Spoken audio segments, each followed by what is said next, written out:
वर्तमान में गुजर रहा है। आप सब आर्य समाज से जुड़े हुए हैं, आप सबके लिए गौरव की बात होनी चाहिए। नेपाल के जो वासी हैं वे तो इसलिए भी गौरव की अनुभूति करते हैं कि नेपाल एक स्वतंत्र और सर्वप्रभुत्व संपन्न राष्ट्र के रूप में हमेशा अजेय बना रहा। लेकिन भारत को कुछ कालखंड तक गुलामी की बेड़ियों में जकड़ने के लिए मजबूर होना पड़ा था। अगर गुलामी की उन बेड़ियों से मुक्त करने में किसी एक संगठन की सर्वाधिक भूमिका थी और उसने क्रांतिकारियों की एक लंबी फौज देश की आजादी के लिए, भारत की आजादी के लिए आगे बढ़ाई थी, तो वह था आर्य समाज। महर्षि दयानंद सरस्वती से प्रारंभ हुई एक समृद्ध परंपरा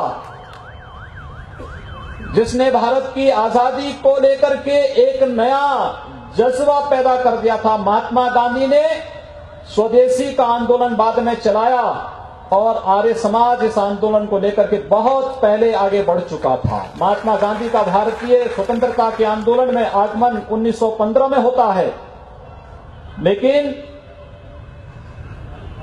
उससे पहले, कई दशक पहले आर्य समाज भारत के अंदर स्वदेशी के आंदोलन और अभियान को लेकर के आगे बढ़ा था।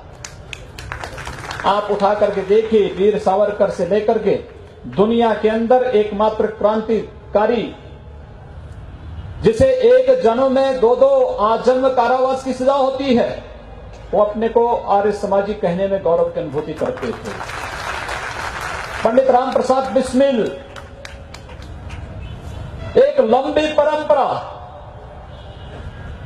लेकिन महर्षि दयानंद बनने के लिए जिस समर्पण की आवश्यकता है, महर्षि स्वामी श्रद्धानंद बनने के लिए जिस समर्पण की आवश्यकता है, आर्य वीरों अगर उसका अभाव होगा तो फिर इस संक्रमण के काल से समाज को गुजरना ही पड़ेगा।